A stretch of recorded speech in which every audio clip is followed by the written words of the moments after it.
Welcome to 1 in Million, the real UPSC model interview. കേരളത്തിലെ ഓരോ വർഷവും ഫൈനൽ ഇൻ്റർവ്യൂവിലേക്ക് സെലക്ട് ചെയ്യപ്പെടുന്ന കുട്ടികളുടെ എണ്ണം കൂടി വരികയാണ്. ആൻഡ് ദാറ്റ് ഷോസ് എത്രത്തോളമാണ് യങ്സ്റ്റേഴ്സിന് സിവിൽ സർവീസിനോട് ഇപ്പം ഒരു കരിയർ എന്ന നിലയിൽ പാഷൻ ഉള്ളത് എന്നുള്ളത്. ആൻഡ് ഒരു സിവിൽ സർവീസ് ആസ്പിറൻറ്റ് 3 ഘട്ടങ്ങളിലൂടെയാണ് കടന്നു പോകുന്നത്. The prelims exam, mains exam and the final interview. ഇത്തവണ കേരളത്തിൽ നിന്നും 100-ൽ മേൽ കുട്ടികളാണ് ഫൈനൽ ഇൻ്റർവ്യൂവിലേക്ക് സെലക്ട് ചെയ്യപ്പെട്ടിരിക്കുന്നത്. ഇതിൽ പ്രിലിംസും മെയിൻസും കുട്ടികളുടെ നോളജ് അളക്കാനാണ് ഉപയോഗിക്കുന്നതെങ്കിൽ ഫൈനൽ ഇൻ്റർവ്യൂ കുട്ടികളുടെ പേഴ്സണാലിറ്റി അസസ് ചെയ്യാൻ വേണ്ടിയിട്ടാണ് ഉപയോഗിക്കുന്നത്. ആൻഡ് ഇന്ന് ഇവിടെ നമ്മൾ ചെയ്യാൻ പോകുന്നതും ഇത്തരത്തിൽ ഒരു ഫൈനൽ ഇൻ്റർവ്യൂവിൽ എങ്ങനെയാണ് ആ കാൻഡിഡേറ്റ് ഇരിക്കുന്നത്, സംസാരിക്കുന്നത്, ബിഹേവ് ചെയ്യുന്നത് എന്നുള്ളതൊക്കെ റിയൽ ആയിട്ട് ഒരു എമിനൻറ്റ് പാനൽ ഓഫ് പേഴ്സണാലിറ്റീസിലൂടെ ടെസ്റ്റ് ചെയ്യപ്പെടുകയാണ്.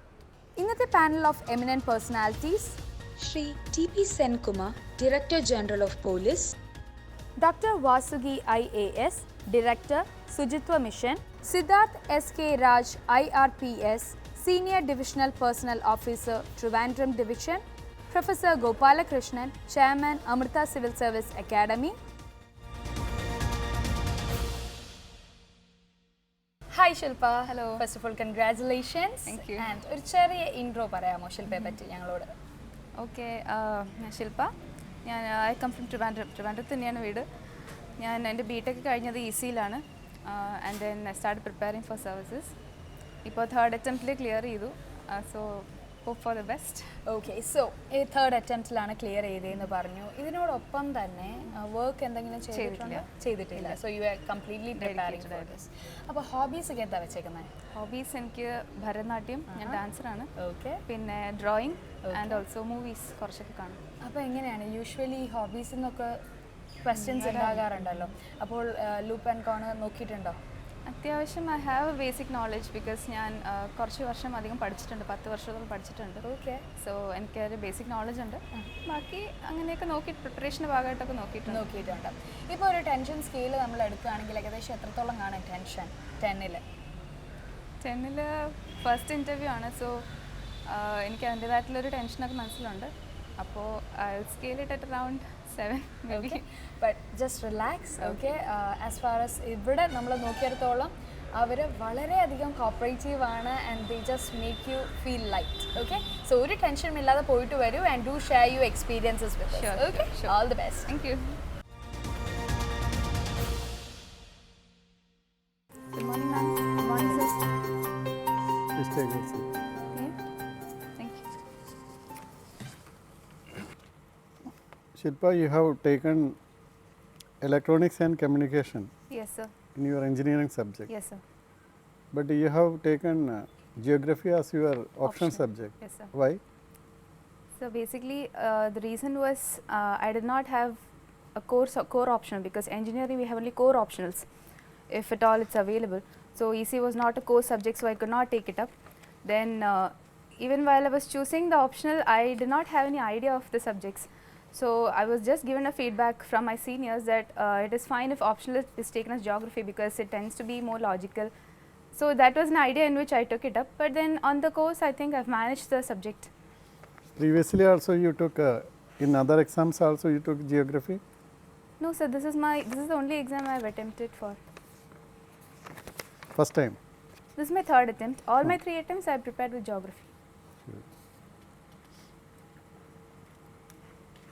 What do you feel about geography and how is it important to know about it? So basically geography, the perception is geography is a study of mountains, land, climate, etc.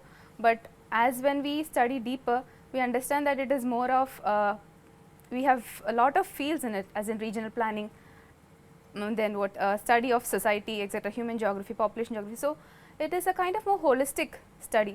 So in that way, I think geography is a good choice because it helps somehow. I hope it will help somehow in future as well. How this satellites help geography, study of geography? Study of geography. So satellite, by the help of satellites, we can actually like remote sensing. So the detailed study of the landscape, etc., which was not possible before that. So the mapping, be it mapping or even in regional planning or even in tracking the projects, development of projects, we are using satellites now. So in everything, geography, if it means study of physical geography or human geography, both of these areas satellites can help. You have gone through developmental process in India? So, pardon sir? Plan development? Plan development, okay. Planning in India? Planning in it, okay sir, I am aware of it. When did we start our planning? We started our planning in 1952, if I am correct. Since then, we had a kind of socialistic planning on the basis of USSR model, socialist planning, and then we have had ups and downs in our planning process. But then, as in now and after the present government, we have had a major shift from removing the body and then replacing it by Niti Aayog. The entire concept of planning has changed. If not the motives, at least the procedure in which we are following, at least the idea has changed. What is the change? The change has been the 5-year planning system has been done away with. Now, Niti Aayog is looking forward towards a 15-year model. So, a long-term perspective in that, a more detailed specialized study wherein they can ring up specialists, experts. So, I think the idea, it has become more holistic, long-term, a kind of. What was the relationship between decentralized planning and total national planning? In a country like India, where we have given the democracy, diversity, different requirements of different areas, decentralization has helped to help the administration to seep into the lower levels. Especially in a state like Kerala, we can find the difference. And even when we speak about decentralization, decentralization has happened in various fronts, like in administrative, financial, etc. And only a few states have done the financial decentralization, as in how we have done that, how Kerala has done that. In Kerala, the health department, Okay. actually the district hospitals, they came under this local bodies. Okay, sir. PHCs came under local bodies. Okay. Has it improved the health system? One prime reason why we hail the health system of Kerala is the decentralization in the health sector. Because the more number of PHCs which has come up, district hospitals, devolving funds, and then everything has been very effective. If at all there is any issue here, it is because the lack of or the a little interference which is happening now, because I have been in touch with some people working there. So, they have informed me that if at all there is any problem, it is not the fund or anything. The problem is more of interference in regard to appointment of doctors or the availability of doctors, or people are not reluctant to come to rural areas. These are the issues which are existing, and not the problem of funds per se or the structure. We have the structure with us, especially in Kerala. The structural existence of PHCs is quite strong. Logistics is fine, barring a few of the tribal areas, if I would say. Otherwise, decentralization health sector has been very good.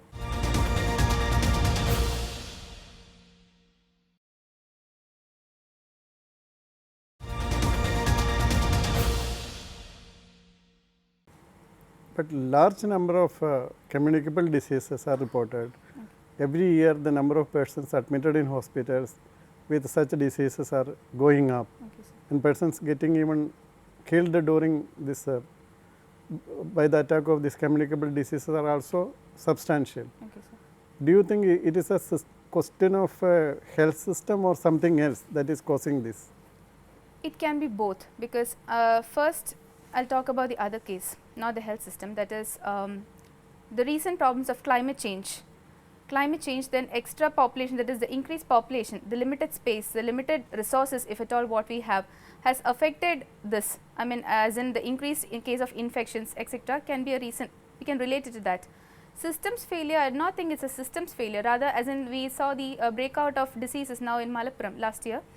So, that was not a problem of system, that was not a systematic failure, as in there was a kind of propaganda made by certain fundamentalists, or there is a kind of negative propaganda which is happening, that the vaccination process is related to I do not know, as in kind of removing or it may affect negatively a community per se.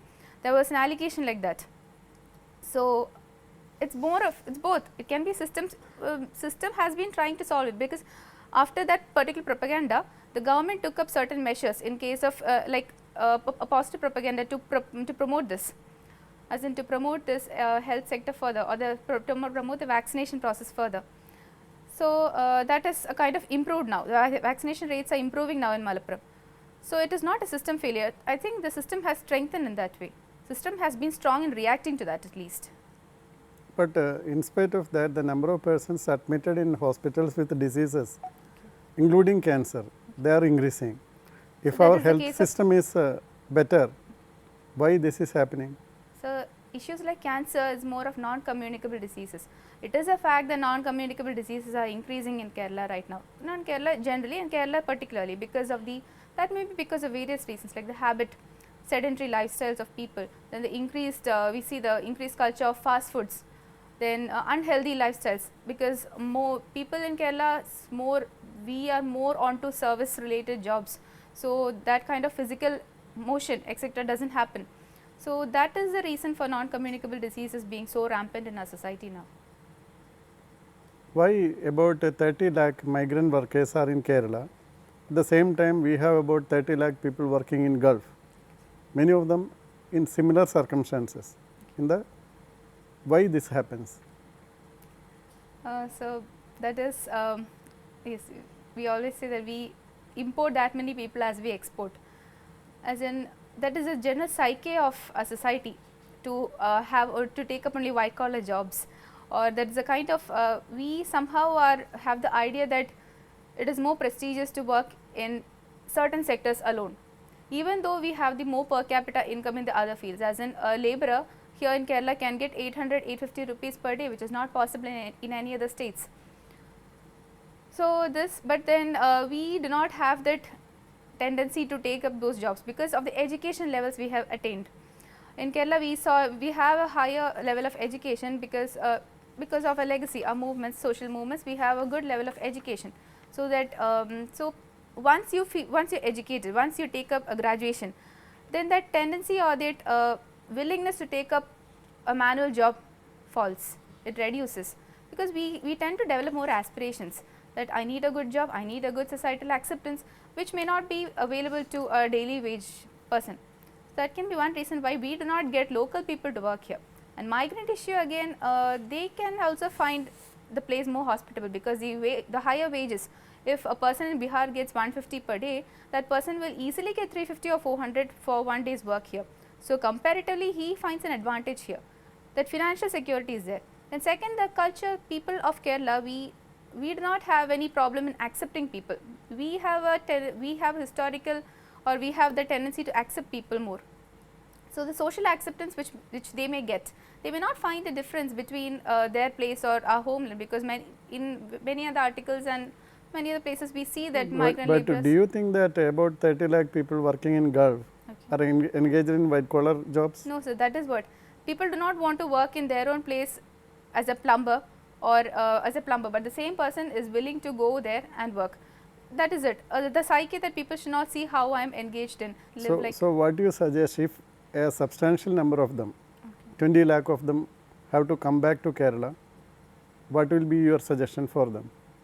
That's given the crisis there, it is a big question which we are looking on to.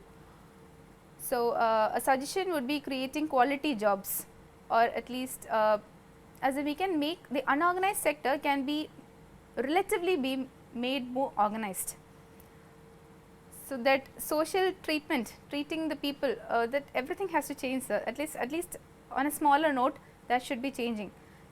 And that psyche should improve. Where it should start out? From the education level, because the vocational higher secondary, that the vocational education which we provide, that should be made, that should be strengthened. My question is how dignity of labor, that concept can be imbibed in the population. So starting from the education, as in people who are opting for the vocational education, they should be given more skill, and then once they attain the skill, they should be promoted to take up the job, because after even if they join the vocational education, they tend to take up again the higher secondary education, and then the next level of education, they are demanding more and more. Other than that, that proper breaking of the people, where people have to be broken, there they should be broken and sent away. So your father is an assistant general manager in NABARD, Yes, and ma'am. your mother is a housewife. Yes, ma'am. So now you would want to appear for civil services and become an officer. Yes. So how was the response from your family, from your kin, and how was it? And can you share that? Sure, ma'am. Ma'am, shall I cite it with the reasons why I wanted to come here? Yeah. So what brought me here was, first of all, my own desire to, I would not say serve, that would be service itself, because I would like to do something for the society, something for the destitute women, something for the lost children, something for the stray dogs being culled every day.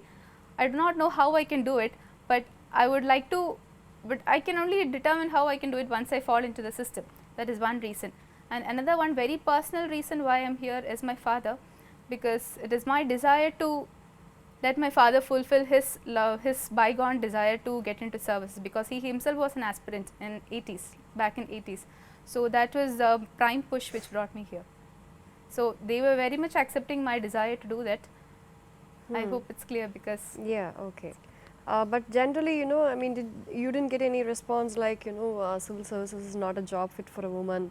no, ma'am, I No, did not. You didn't get none, No, so you're a ma'am. lucky one. But having seen this kind of, there is a gender disparity, right? Your Yes. mother is a housewife, and, what do you think about that? Now, you will be a working woman. Okay. So, how would you, try to strike that balance? What do you think? Wouldn't it be too much on a woman to balance work and life? So, how do you think you can manage that? Okay.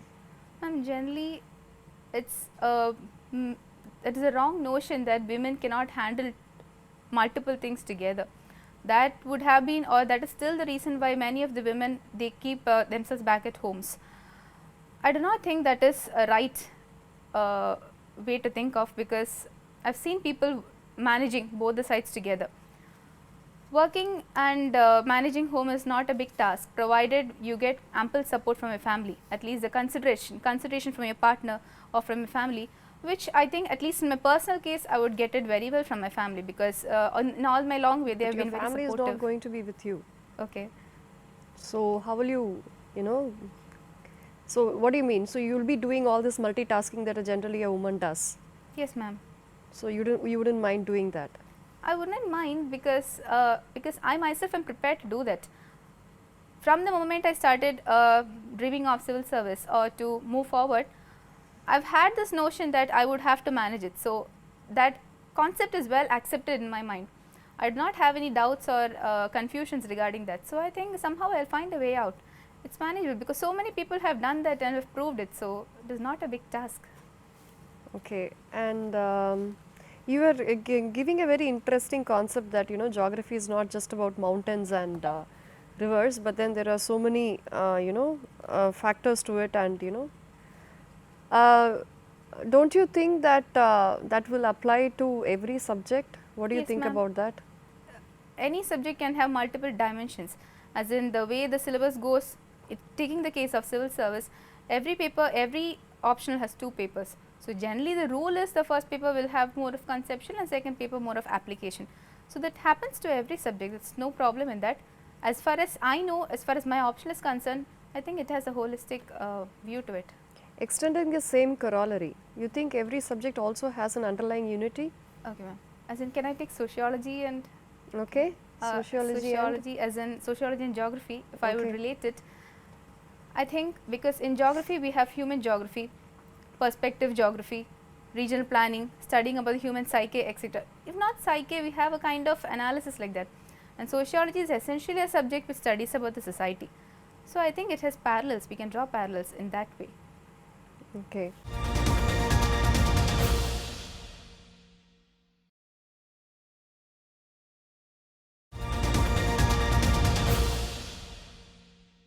What kind of movies do you watch?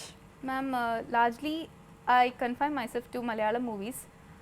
If possible, if I get my way of watching movies is in sometimes I repeat the same movie, or sometimes I just flip through the movie. If not the entire thing, I just flip through the movie, because it should be interesting to me. Movies for me is a kind of relaxation. It should put me at ease. It should not make me ponder over it over and over again. So I always make sure that I do not watch movies which make me so stressful. So in that sense, I have a small choice of movies. Why should movies make you stressful? Some movies I have a feeling because recently I saw a movie called Gone Girl. It made me so stressful that I couldn't almost sleep at night. It was very stressful for me. I do not prefer that because What was the movie about? Gone Girl. What is it about? It was about a woman. She was a kind of psychopath. She's a writer as well. So I did not complete the movie also. I just dropped it in halfway because I wanted some relaxation and I had wrong choice of it. So Okay, so you only like light movies. yes, my movie is something which should be able to relax me. Okay, and you have given police service as your fifth choice. Okay, ma'am. Okay, why is that? Okay. So that means you don't want to enter police service, no, right? ma'am. So why is that? Initially, my choice of my services was based on my own knowledge of how it would look like because I did not talk with so many people before giving the preferences. So my own knowledge of that as an administration is a popular choice. So it's like that. And my fascination for foreign service was after seeing, even though I did not know much details about her, Sujata Singh, who was a former foreign secretary. When I was preparing for civil services, when I started, she was the person in office. So I was very much fascinated and impressed by ma'am. So that brought foreign service to my second option. Then regarding revenue and police, my understanding was that much of difference would not be there, as in rank wise. I do not think that in a small difference of ranks I would be allotted one and the other. So preferably I preferred revenue service because that would be somewhere where I can work out my patience, as in a little bit of policy making or at least some deliberations, etc. In police service, I felt that at least in the lower levels or the initial stages, we would not have much option for using our knowledge, or it's not knowledge per se, but as in we would not be able to, it's more of action in at least the lower No, levels. that's As we not rise true. up the that was my perception of that. If I'm wrong, I'm sorry ma'am. That is my self perception of the service. So once we reach higher levels, we can have more of a deliberative approach in that. So that was my idea. If I'm wrong, I'm really sorry. No, that's And okay. I think that's I've made a wrong choice in that. Okay, so can you share some of your learnings from playing badminton in college? Badminton and college. Yeah. So are you considered as a sportswoman, or it's No, only light badminton? it was actually badminton was, I was never part of the college team, though I once went for selection, but I was not selected into that. Badminton always used to be a play amongst my friends itself, because whenever, normally we did not get much free time, but whenever we used to get, because we had a court and if there was nobody to play there, we used to go there and play, that's it. But I used to have fun because it's a very hectic thing to run around between labs and classes. So in between, if we used to get time, we always tried to do something. So badminton was one of that. You play singles or doubles in badminton? Singles. Singles. Of late, don't you think that there has been many women players who have been performing exceedingly well, both in the national and the international arena Yes, sir. in this sport? Okay. Why do you think that is so? Sports, especially badminton in India, there has been a surge in number of players coming to the forefront. I think it was not the dearth of talent even before. It was because of the lack of infrastructure, good training or good coaches or good training centers which kept people away from the sport. And after people like Prakash Padukone and Gopinath Gopichand Pule, they all started up institutions, and then thus these talents were brought forward. So it was the lack of infrastructure or the training centers which kept people away from this. So now we have opportunity, and now people are playing, they are coming forward. I think this was the reason. So it is more because coaches like Padukone and Gopichand have Yes, sir, established institutions. That's what I felt, because there was we do not have, I do not think we had a government level intervention in promoting sport culture, especially badminton culture in India. So these people have helped a lot in bringing forth new talents, and still it's happening. Do you also watch badminton as a sport? I do not follow the sports per se, except very sensational events, as in the Rio Olympics. I was very much happy to see was very eager to see in spite of my busy. I had some exam, but still I managed to see that. You saw Sindhu play? Parts of that, sir, because that exam season was nearing, so I managed to see a bit of it. I see that you also dance. I mean, that's what you mentioned. How does it help you? Dancing. Dancing has helped me to be creative, to think creatively, because I have only undergone the traditional learning in dance, because the old concepts, the divine concepts related to gods, stories related to gods, goddesses, etc. I have not gone through that creative thing. So actually I had done around 8 stage performances, but after that once point I just stopped doing, because I felt that I was repeating the same concept. There was no point in doing the same thing over and over again. That's the point when I stopped doing stage performances. So I started thinking out of the box, as in this should not be, because creative dancing should be there. That is now happening in India. We have a lot of dancers who are coming forward with creative dancing and concepts. So it has helped me to think a bit differently. So, if I am led to believe that you don't dance right now, am I right? No sir, I do dance. What has geography taught you apart from helping you reach this stage of the examination? As in, the application level of geography has helped me. How? Because as I said, in geography we have the city planning and all those concepts which may overlap with other papers as well. But then this intelligent city planning, we have this sustainable city planning and all those concepts come in. So the promotion of organic systems, etc. has helped me, because I've compelled my parents back home to install bioplants, etc. in my home, solar systems for lighting, etc. So I think it was that push from geography, because before that I was not much aware of all this. At least maybe the entire preparation civil service has helped me to come forward in this direction. I think geography has especially helped me in that. It's nice to hear. What about microfinancing? What is your take on it? Especially with your father being with NABARD and the agri sector facing so many crises and different issues right now. It helps the lower sections, the vulnerable sections, or the people who are in dire need of finances to access it more.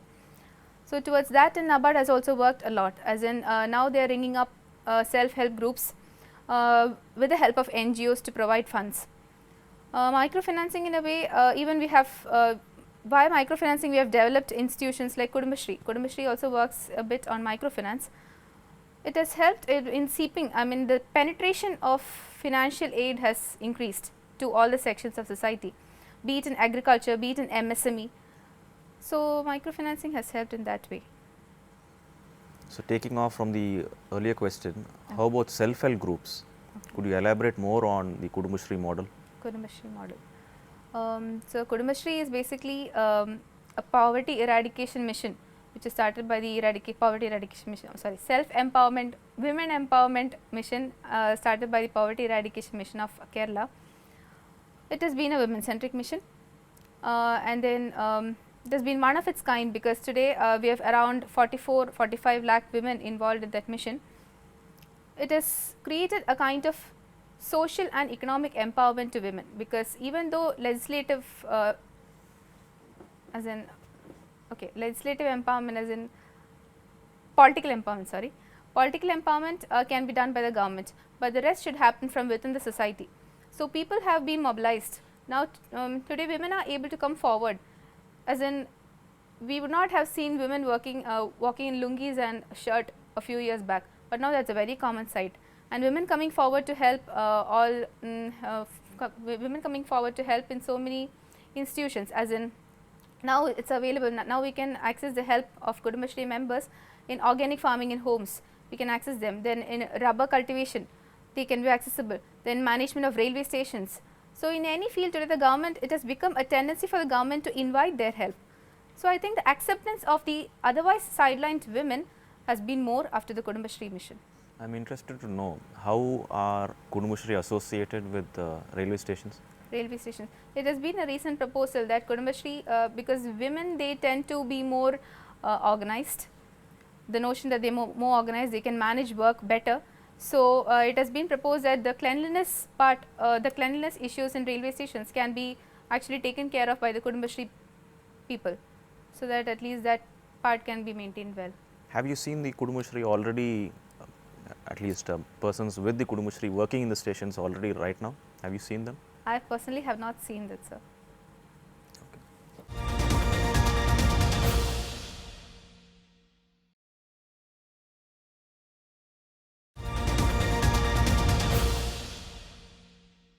What do you think about the general attitude of forming associations or unions in Kerala and its impact on the industrial or the infrastructural sector?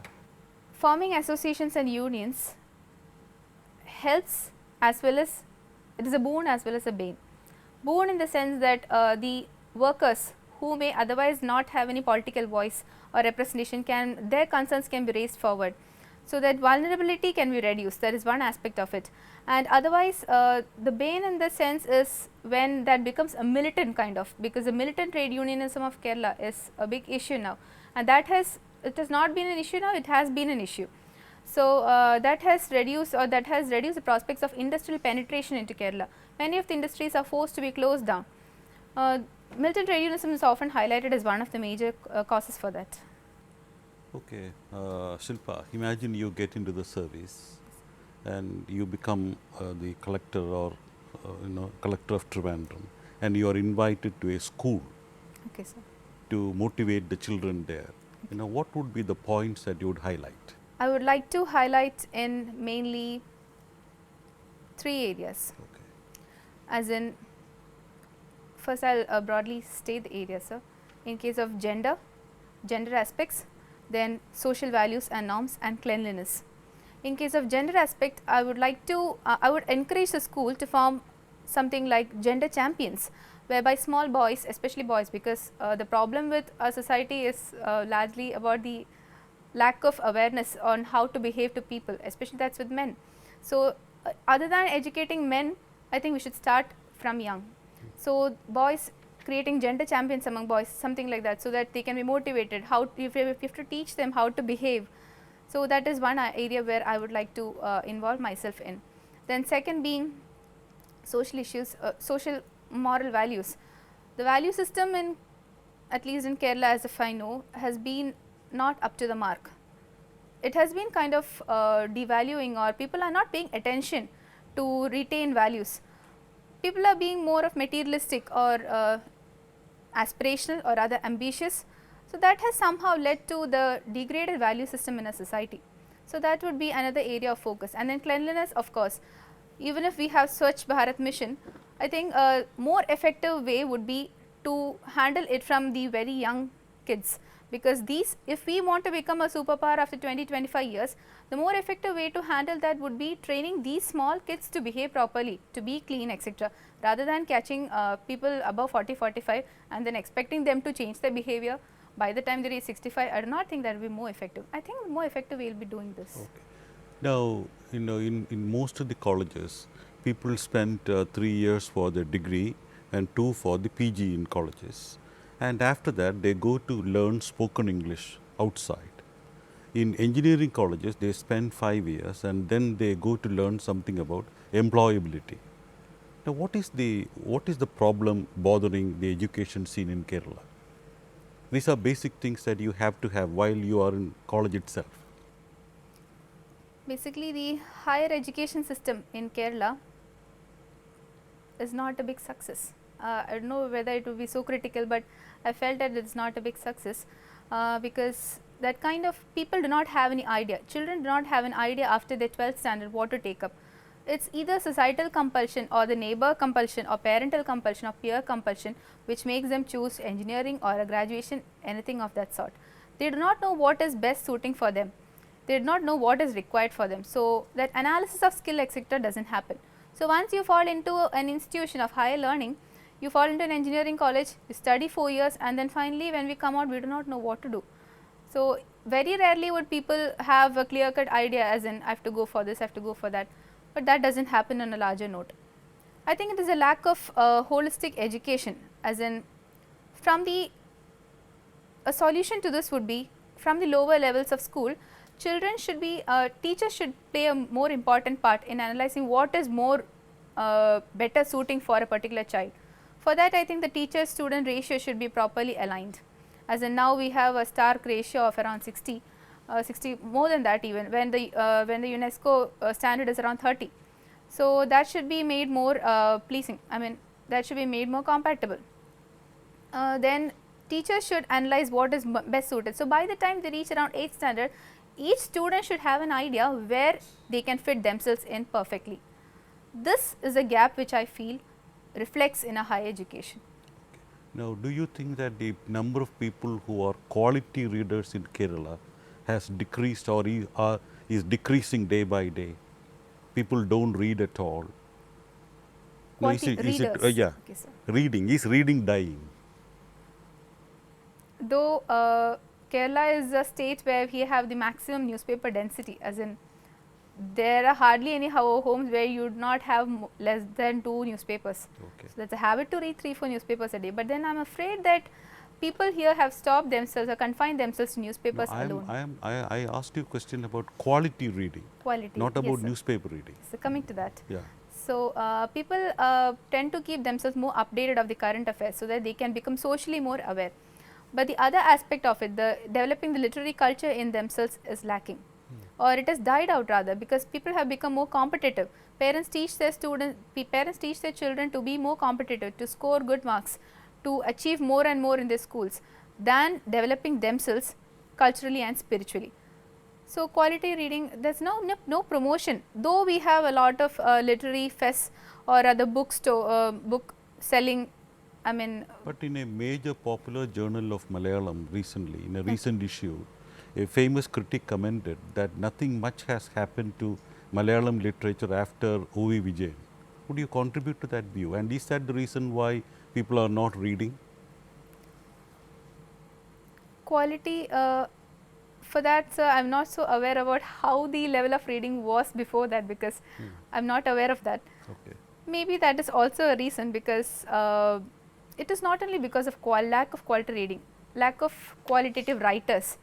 Because even though, I'm afraid, even though good writers come up, I'm afraid whether people will resort to more reading. Because given the competitive element present in a society today, people do not have time to sit and read, or they do not bother that too much. So it's not to blame the writers per se, it's more to blame us ourselves. Recently, about 20-25 persons from Kerala joined the IS and just vanished from Kerala. About 4 or 5 women and other men. Why this happens in Kerala with all these developments? The major problem, because all of these are youngsters, if I'm not wrong. Youngsters in the sense, so the problem in Kerala is we have a huge lot of educated youth, at the same time unemployed. So the high level of aspirations, the lack of employment, so they are not able to meet their desires somehow. That coupled with more of access to social media, internet, so that propaganda reaches people more easily than in any other state. The high literacy levels, they can understand what is happening, so they tend to get lured by all this more easily. And then the lack of checks on them because of the freedom. That is based on your concept that they are unemployed. Unemployment is the reason, sir. Otherwise also I even think you have to study their background. None of them were unemployed. Okay, okay, sir. Okay. Thank you, sir. Yes ശില്പ, എങ്ങനെ ഉണ്ടായിരുന്നു interview? Interview was okay. Initially കുറച്ച് stability ഇല്ലാത്ത പോലെ തോന്നി, but towards the end I think I was able to manage. So എന്തായിരുന്നു, ഏത് സൈഡിൽ നിന്നായിരുന്നു കൂടുതൽ ക്വസ്റ്റ്യൻസ് ഉണ്ടായിരുന്നു? എൻ്റെ പ്രൊഫൈലിൽ നിന്ന് തന്നെയായിരുന്നു, പിന്നെ കേരള ബേസ്ഡ് ഇഷ്യൂസ് ഉണ്ടായിരുന്നു, ജനറൽ പെർസ്പെക്റ്റീവ് ആയിരുന്നു, അല്ലാതെ IR അങ്ങനെയൊന്നും ഇല്ലായിരുന്നു. സോ IR ആണോ കുറച്ച് difficult? Or anything is difficult unless you cannot answer that. So okay, fine. So എന്താണെങ്കിലും പോസിറ്റീവ് റിവ്യൂസ് ആയിരിക്കട്ടെ ഇനി കിട്ടുന്നത്. All the best.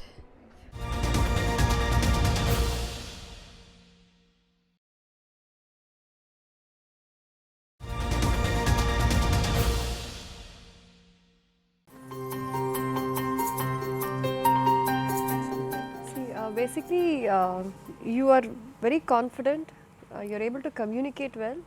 All this, it's a plus. Okay. So communication, confidence, presentation, I don't think you'll have to work on any of that. So that is really good. But the thing is, you have a tendency to jump the gun. You're not trying to, so every time a question is asked, you should take a moment to absorb the question. Okay, ma'am. And see, when a questioner, when a panelist is asking you a question, Okay. he is expecting a certain kind of answer. Okay. Okay, so that you are not able to gauge, you are not able to understand or analyze that question. Okay. So you have a tendency, not all questions you did that, Okay. so you have a tendency to jump the gun. And I find that towards the end of the interview, you were more comfortable and not at the beginning, isn't it? Yes, I ma'am. think in the beginning you were more tensed. Yes, ma'am. That It's was subsided reflected in on the way you were process. jumping the question. Okay. So eventually you were able to express in a better way. So Okay. that is what is required. Maintain your calm, so that your true self comes out. Okay. And specifically, if I have to say, one thing is this women's thing, multitasking. What would have been a better answer is that see, it's not like you should take the brunt of taking care of home and work. It should be a shared responsibility. Okay. So you could always say that I would ensure that my partner also takes equal responsibility, because gender equality should start from home. And I will try to bring that in my life. How much, of course not everybody would be able to do it, but at least you should say that why should you take the brunt of family responsibilities. Told I will follow madam. I thought about it, but I thought it would be exaggerated. That's why I did not. That's it. What do you know? You won't know what the panelists are doing. Okay, so you should say something like that. It's why.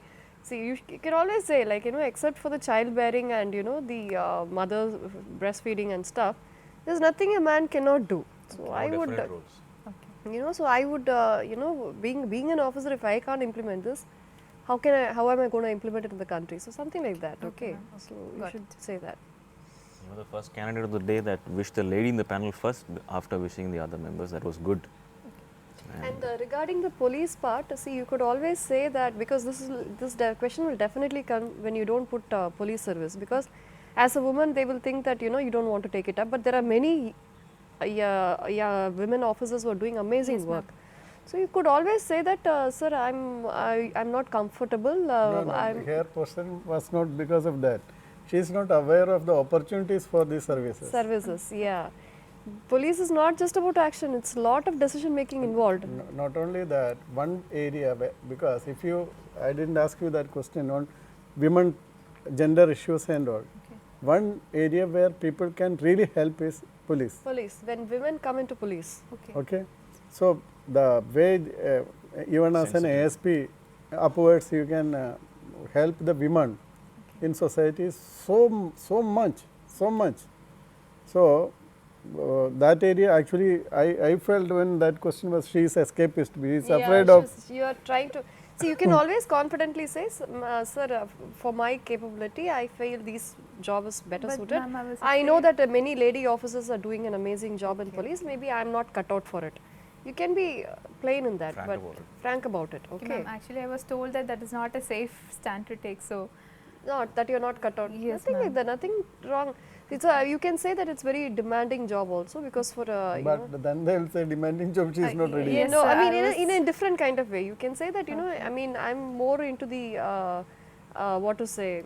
I think my capabilities would be better suited in an office work and an administrative job, but not for the because if you are preferring IFS, which is a very difficult job for a woman. Actually, yeah. 4 For lady instance- officers came this year for training in IMC. and And it's really difficult. very difficult. Even that's why This I is did anyway not demanding, want to put but that then you reason. can always say that I'm maybe my whatever I'm not cut out. My frame of mind is not suited for that. Something like that. You can always say my frame of mind is not suited for that, and I'm not inclined, or something like that. Okay. That's it. I know that there are some people who do an amazing job.